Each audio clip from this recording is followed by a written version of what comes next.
NCERT video में आपका स्वागत है। आज हम शुरू करने जा रहे हैं अध्याय 14 हमारे आसपास की आर्थिक गतिविधियाँ। आइए शुरू करते हैं।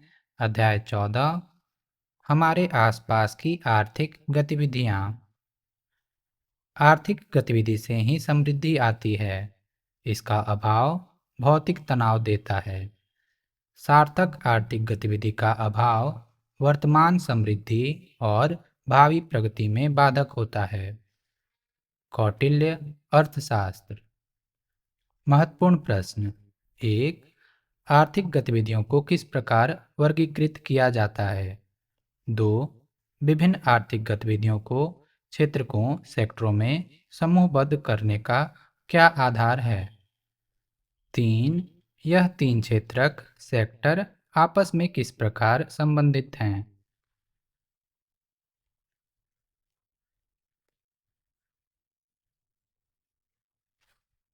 परिचय। अध्याय 13 में हमने दो प्रकार की गतिविधियों के बारे में सीखा, आर्थिक और गैर आर्थिक। जिन गतिविधियों में मौद्रिक मूल्य का अर्जन होता है उन्हें आर्थिक गतिविधियां कहते हैं। हमने गैर आर्थिक गतिविधियों के महत्व के बारे में भी जाना है। इन आर्थिक गतिविधियों को भली भांति समझने के लिए इस अध्याय में हम जानेंगे कि इन आर्थिक गतिविधियों को कैसे वर्गीकृत किया जाता है और यह एक दूसरे से किस प्रकार भिन्न हैं। मौद्रिक मूल्य। किसी वस्तु का मूल्य जिसे मुद्रा के मूल्य के रूप में मापा जा सकता है।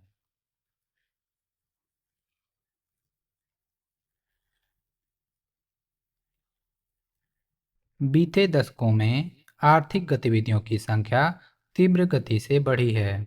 उदाहरण के लिए, पहले के समय में लोग कृषि, पशुपालन, औजारों का निर्माण, मिट्टी के बर्तन बनाना और कपड़े बुनना इत्यादि गतिविधियों में सम्मिलित होते थे।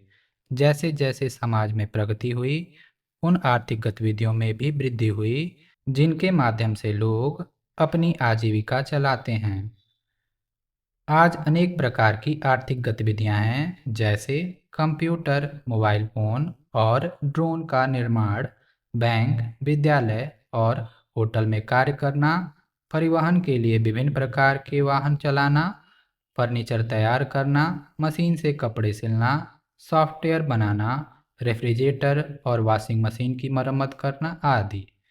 इन सभी गतिविधियों के वर्गीकरण से हमें यह समझने में सहायता मिलती है कि ये कैसे कार्य करती हैं और इनके मध्य क्या संबंध है।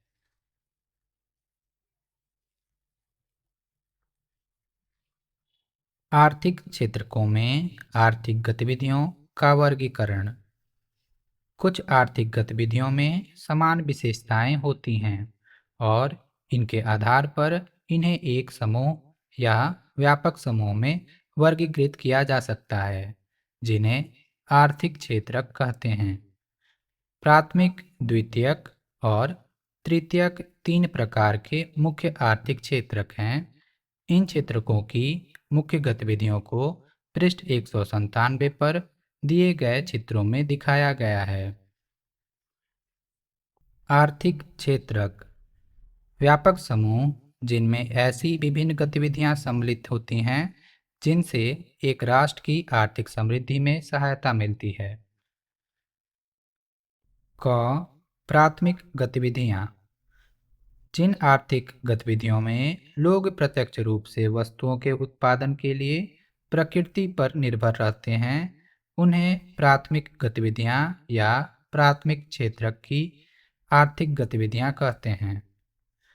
उदाहरण के लिए, कृषि क्षेत्र में अन्न और सब्जियों की खेती, जंगलों से लकड़ी एकत्रित करना, खदानों से कोयला निकालना, मत्स्य पालन से मछलियाँ, कुक्कुट पालन फार्म से अंडे प्राप्त करना आदि सभी प्राथमिक क्षेत्र की आर्थिक गतिविधियां हैं। प्राथमिक क्षेत्रक गतिविधियों का समूह जिसमें प्रकृति से सीधे कच्चे माल का निष्कर्षण शामिल होता है, जैसे कृषि, मत्स्य पालन, वानिकी आदि।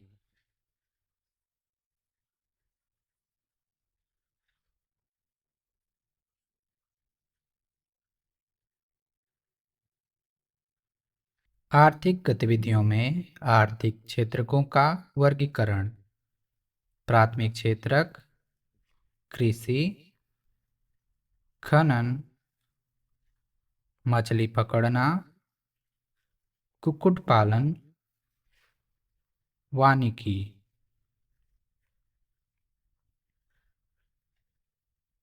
द्वितीयक क्षेत्रक: निर्माण, विनिर्माण, जल आपूर्ति, सौर ऊर्जा, विद्युत उत्पादन। तृतीयक क्षेत्रक: स्वास्थ्य देखभाल, व्यापार और उपयोगी सामग्री, संचार, बैंकिंग, परिवहन।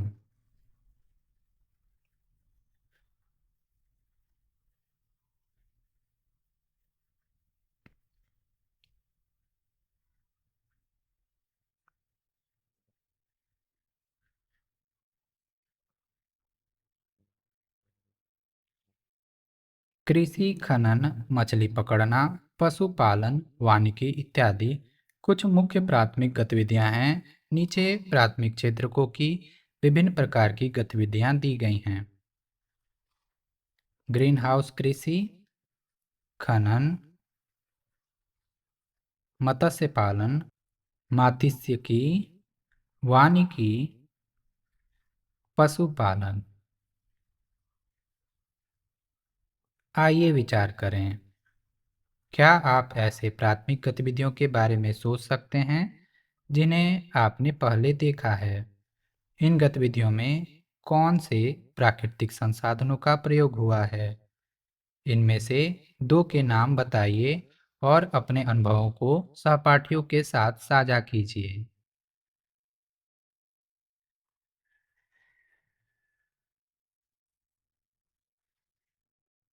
ख. द्वितीयक गतिविधियां: ऐसी आर्थिक गतिविधियां जिनमें लोग प्राथमिक क्षेत्र पर आधारित वस्तुओं को रूपांतरित करके अन्य वस्तुओं का उत्पादन करते हैं, उन्हें द्वितीयक गतिविधियां या द्वितीयक क्षेत्रक की आर्थिक गतिविधियां कहते हैं। द्वितीयक क्षेत्रकों में भवनों, सड़कों आदि का निर्माण तथा पानी, बिजली, गैस जैसे आवश्यक वस्तुओं को प्रदान करना सम्मिलित है। इसमें उद्योगों तथा उत्पादन इकाइयों में उत्पादों का विनिर्माण भी सम्मिलित है, जिसमें प्राथमिक क्षेत्र से कच्ची सामग्री को रूपांतरित करके बेचते हैं या स्वयं उपभोग करते हैं। द्वितीयक क्षेत्रकों की गतिविधियों के कुछ उदाहरणों में कृषि क्षेत्र से प्राप्त अनाज से मिलों में आटा तैयार करना, मूंगफली से तेल निकालना तथा चाय की पत्तियों से चाय तैयार करना सम्मिलित है। इसी प्रकार जंगल से प्राप्त लकड़ी से फर्नीचर और कागज बनाते हैं, कपास से कपड़े तैयार किए जाते हैं और लौह अयस्क से इस्पात बनता है, जिससे कार, ट्रक इत्यादि जैसे मोटर वाहन बनाए जाते हैं। द्वितीयक क्षेत्रक उन गतिविधियों का समूह जिनमें प्राथमिक क्षेत्रकों से प्राप्त कच्ची सामग्रियों के प्रसंस्करण द्वारा इसे बिक्री या उपभोग हेतु उत्पादों में परिवर्तित करना सम्मिलित है।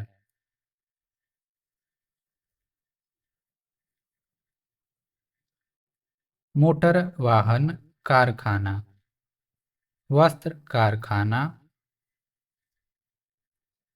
औषधि कारखाना, फर्नीचर निर्माण इकाई।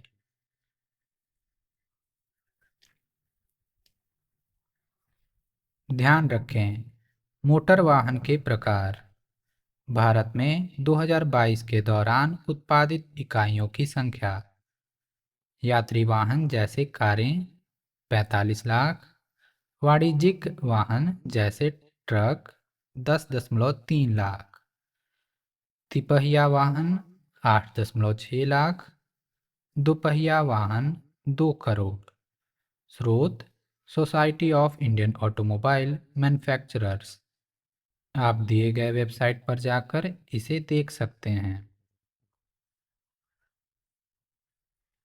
आइए पता लगाएं।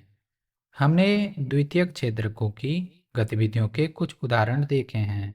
क्या आप द्वितीयक क्षेत्रकों में दो अन्य आर्थिक गतिविधियों के नाम बता सकते हैं?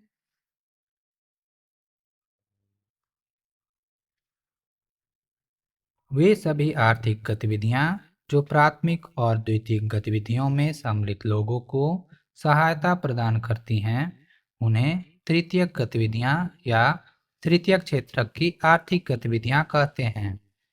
इनमें ऐसी सेवाएं सम्मिलित हैं जिन्हें देखा नहीं जा सकता, लेकिन यह महत्वपूर्ण भूमिका निभाती हैं। उदाहरण के लिए, एक ट्रक चालक अनाज और सब्जियों को खेत से उद्योग या बाजार में ले जाता है। फल या सब्जियों के विक्रेता कृषि उपज को घरेलू उपभोक्ताओं को बेचते हैं। इसी प्रकार चिकित्सक, नर्स, शिक्षक, अधिवक्ता और विमान चालक अपनी सेवाएं प्रदान करते हैं जहां लोगों को इनकी आवश्यकता होती है। तकनीशियन इलेक्ट्रॉनिक वस्तुओं जैसे मोबाइल फोन और टेलीविज़न इत्यादि की भी मरम्मत और सुधार का कार्य करते हैं। मैकेनिक जो कार तथा ट्रैक्टर जैसे वाहनों की मरम्मत करते हैं, और बिजली मिस्त्री इलेक्ट्रीशियन जो बिजली की नियमित आपूर्ति सुनिश्चित करते हैं। इनकी सेवाएं हमारे जीवन को सरल बनाती हैं। इसी प्रकार मोबाइल और इंटरनेट के माध्यम से संचार सेवाएं, सॉफ्टवेयर तैयार करना और होटलों, रेस्तरां, बैंक, विद्यालय, चिकित्सालय, हवाई अड्डे, दुकानें, गोदाम, वेयरहाउस इत्यादि, यह सभी तृतीयक क्षेत्र की गतिविधियों के उदाहरण हैं। इस क्षेत्र को सेवा क्षेत्र भी कहते हैं। तृतीयक क्षेत्रक उन गतिविधियों का समूह जिसमें प्राथमिक तथा द्वितीयक क्षेत्रकों के संपूरक के रूप में इन्हें सहायता प्रदान करने वाली सेवाओं का प्रावधान है, जैसे परिवहन, बैंकिंग, व्यवसाय प्रबंधन आदि। गोदाम वेयरहाउस विशाल इमारतें जिसमें उत्पादों को बेचने, उपयोग करने या दुकानों में किराए पर देने से पहले रखा जाता है। सॉफ्टवेयर तैयार करना, रेस्तरां में सेवाएं, हवाई अड्डों पर सेवाएं, खुदरा रिटेल भंडार। क्षेत्रकों में परस्पर निर्भरता। तीनों प्रकार की आर्थिक गतिविधियां या आर्थिक क्षेत्रक प्राकृतिक कच्चे माल को अंतिम उत्पाद में परिवर्तित करने में महत्वपूर्ण भूमिका निभाते हैं। आइए गुजरात के आणंद जिले में एक गांव का काल्पनिक भ्रमण करते हैं और एक रोचक उदाहरण का अध्ययन करते हैं, जहां हम यह समझेंगे कि ये तीनों क्षेत्रक कैसे परस्पर संबंधित हैं तथा एक दूसरे को सहयोग करते हैं।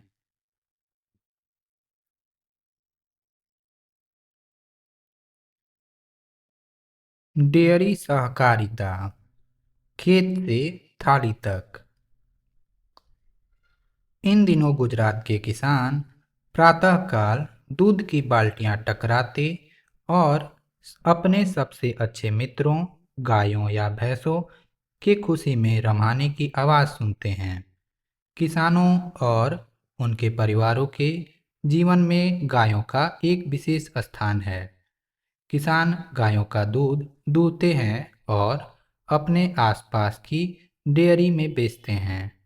माह के अंत में उन्हें दूध की गुणवत्ता और तौल के आधार पर इसका भुगतान किया जाता है। हालांकि 50 साल पहले ऐसी स्थिति नहीं थी। यह Anand milk union limited Amul नाम के एक दुग्ध सहकारी संघ की रोचक कहानी है।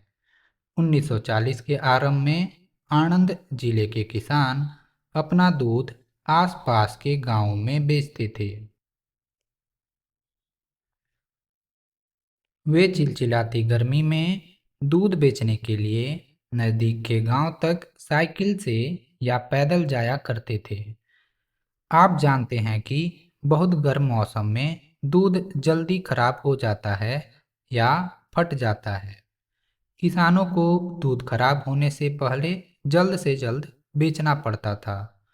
उन्हें कठिन परिश्रम करने के बाद भी बेहद कम आमदनी होती थी, इसलिए उन्हें बिचौलिए पर निर्भर रहना पड़ता था, जो किसानों से बहुत कम कीमत पर अधिक मात्रा में दूध खरीदते और इसे बाजार में बेच देते थे। कई बार किसान बिचौलियों के कारण ठगा या उत्पीड़ित अनुभव करते थे। डेयरी एक ऐसा स्थान जहां दूध को एकत्रित तथा उसका भंडारण किया जाता है। बिचौलिए व्यक्ति जो उत्पादकों से सामान खरीदते हैं और उपभोक्ताओं को बेचते हैं। बिचौलिए इस सेवा के लिए शुल्क लेते हैं।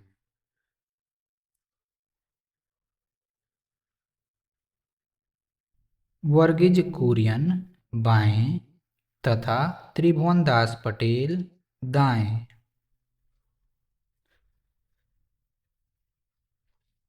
एक दिन सभी किसान मिलकर देश के एक बड़े नेता सरदार वल्लभ भाई पटेल के पास अपनी समस्याएं लेकर मिलने गए। उन्होंने स्वेच्छा से कार्य करने और बिचौलियों पर निर्भरता को रोकने के लिए एक सहकारी संगठन बनाने का परामर्श दिया। एक सहकारी संगठन की तरह किसान एक समूह के रूप में दूध की बिक्री और खरीद कर सकते थे तथा दूध के संग्रह, प्रसंस्करण और वितरण के लिए इस पूरी प्रक्रिया को अच्छी तरह संभाल सकते थे। किसानों ने सरदार पटेल का परामर्श माना। अमूल की स्थापना 1946 में श्री त्रिभुवनदास पटेल, अधिवक्ता और स्वतंत्रता सेनानी, तथा डॉक्टर वर्जिन कुरियन, एक इंजीनियर जो मुंबई में एक डेयरी कारखाने में काम करते थे, के नेतृत्व में की गई। सहकारी संगठन व्यक्तियों का एक समूह जब स्वेच्छा से एक साथ आकर औपचारिक तरीके से अपनी आर्थिक तथा सामाजिक आवश्यकताओं को पूरा करता है। समूह के सभी सदस्य सहकारी संगठन के स्वामी होते हैं और उनके द्वारा सामूहिक रूप से निर्णय लिए जाते हैं।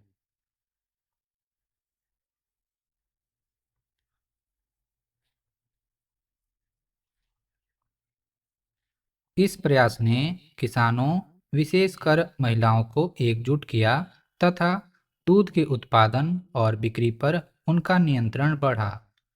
दूध उत्पादकों ने सभी मामलों पर सामूहिक रूप से निर्णय लिए, जैसे दूध का उत्पादन, पाश्चुरीकरण और बिक्री।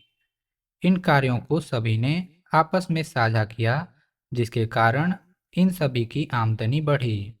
उन्हें अब बिचौलियों की जरूरत नहीं थी और वे एक बड़ा परिवार बन गए। जैसे जैसे किसानों ने सहकारी संगठन के लाभों को देखा, वे साथ में जुड़ते चले गए।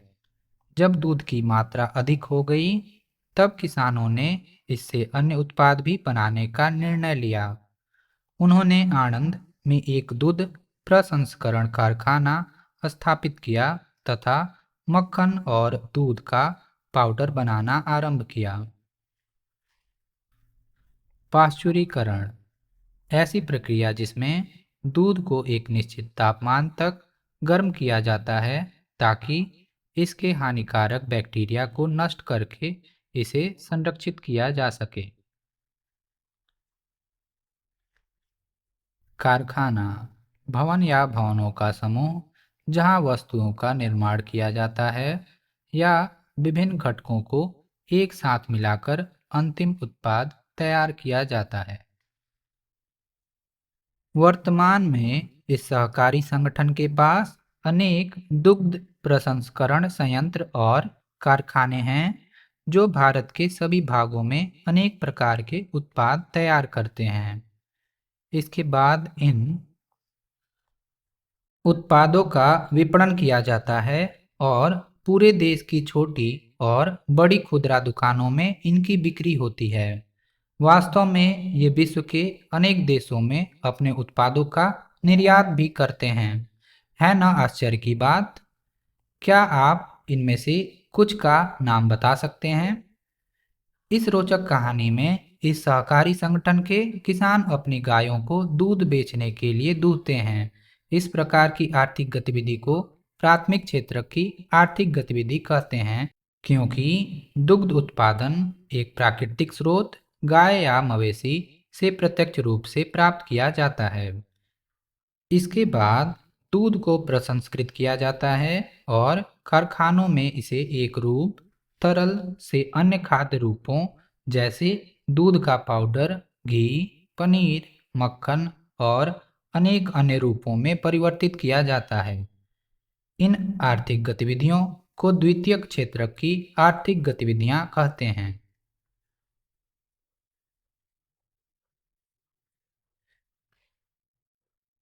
अमूल अपने द्वारा निर्मित सभी उत्पादों का क्या करता है?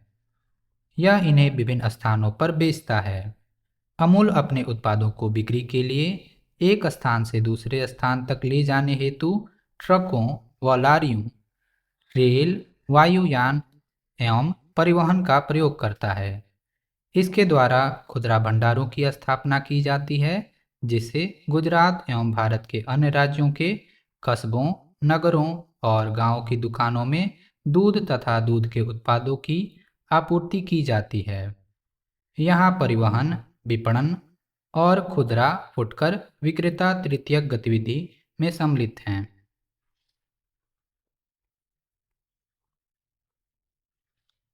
खुदरा माल की बिक्री को थोड़ी मात्रा में अंतिम उपभोगकर्ताओं तक पहुंचाना और जिसका उद्देश्य माल का पुनर्विक्रय नहीं है। निर्यात वस्तुओं और सेवाएं जो किसी एक देश में उत्पादित होती हैं और इन्हें किसी अन्य देश के क्रेताओं या उपभोक्ताओं को बेचा जाता है।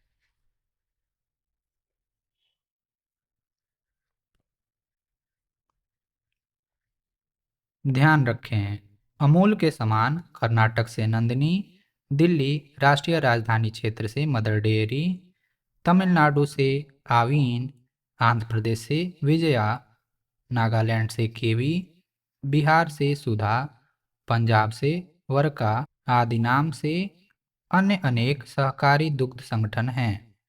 क्या आप अपने आसपास के किसी एक सहकारी संगठन का नाम बता सकते हैं जिसने किसानों, अशक्त लोगों और महिलाओं को एकत्रित करके उनके जीवन को समृद्ध किया हो? नीचे दिए गए चित्रों के माध्यम से आइए जानें कि आपकी पाठ्यपुस्तकें कैसे बनती हैं। यह चित्र दर्शाते हैं कि कैसे लुगदी, पेड़ के काष्ठीय रेशे को कागज और उसके बाद इस कागज पर मुद्रण कर इसे पाठ्यपुस्तकों में परिवर्तित करते हैं।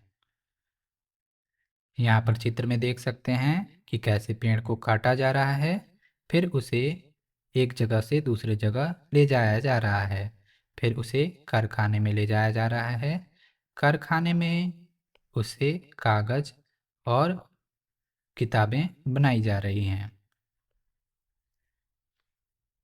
पेड़ों से लुगदी निकालने से लेकर अंततः पाठ्यपुस्तकें तैयार करने तक इस प्रक्रिया की कोई भी गतिविधि संभव नहीं होती अगर यह तीनों क्षेत्रक एक साथ कार्य नहीं करते। आइए विचार करें। पृष्ठ 205 पर चित्र 14.1 में प्रक्रिया के विभिन्न चरणों को देखिए और अपने सहपाठियों के साथ चर्चा कीजिए। आइए पता लगाएं। पृष्ठ 205 पर दिए गए चित्र 14.1 में दर्शाए गए कार्यों को क्षेत्रकों में वर्गीकृत कीजिए। 1 प्राथमिक क्षेत्रक, 2 द्वितीयक क्षेत्रक, 3 तृतीय क्षेत्रक। ध्यान रखें, इन दिनों प्रयोग किए हुए कागज को पुनर्चक्रण रिसाइकलिंग कर नया कागज बनाया जाता है। केवल 1 टन कागज का पुनर्चक्रण रिसाइकलिंग करने से 17 पेड़ों एवं 2.5 घन मीटर लैंडफिल स्थान की बचत की जा सकती है, जहां अपशिष्ट को डाला जाता है। पेड़ों को काटकर कागज के नए उत्पाद बनाने की जगह पुनर्चक्रित किए गए कागज का उपयोग करने से 70% ऊर्जा और पानी की बचत होती है। आपके विद्यालय की कक्षाओं में और कार्यालयों में हम कागज का विभिन्न प्रकार से विवेकपूर्ण उपयोग कैसे कर सकते हैं? आइए पता लगाएं। अपने आसपास की आर्थिक गतिविधियों की एक सूची बनाइए और प्राथमिक, द्वितीयक या तृतीयक गतिविधियों के रूप में उन्हें वर्गीकृत कीजिए। इसके उपरांत तीर लगाकर दर्शाइए कि वे एक दूसरे से किस प्रकार संबंधित और परस्पर आश्रित हैं। यदि इनमें से किसी एक गतिविधि का अंत हो जाता है तो क्या होगा? आगे बढ़ने से पहले इस अध्याय में हमने आर्थिक गतिविधियों के 3 क्षेत्रकों के बारे में सीखा है। विभिन्न उदाहरणों और चित्रों से तीनों प्रकार की आर्थिक गतिविधियों या क्षेत्रकों, प्राथमिक, द्वितीयक और तृतीयक की भिन्नता और उनकी परस्पर निर्भरता को समझने में सहायता मिली है।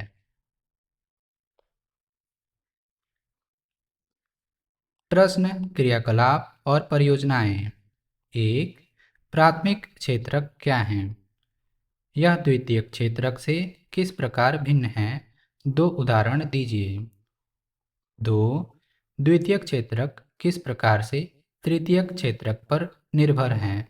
उदाहरणों द्वारा समझाइए। 3, प्राथमिक, द्वितीयक और तृतीयक क्षेत्रकों के बीच परस्पर निर्भरता का एक उदाहरण दीजिए। इसको प्रवाह चित्र, फ्लो चार्ट का प्रयोग करते हुए समझाइए। इसी प्रकार के और वीडियोज के लिए आप NCERT वीडियो को सब्सक्राइब कर सकते हैं। धन्यवाद।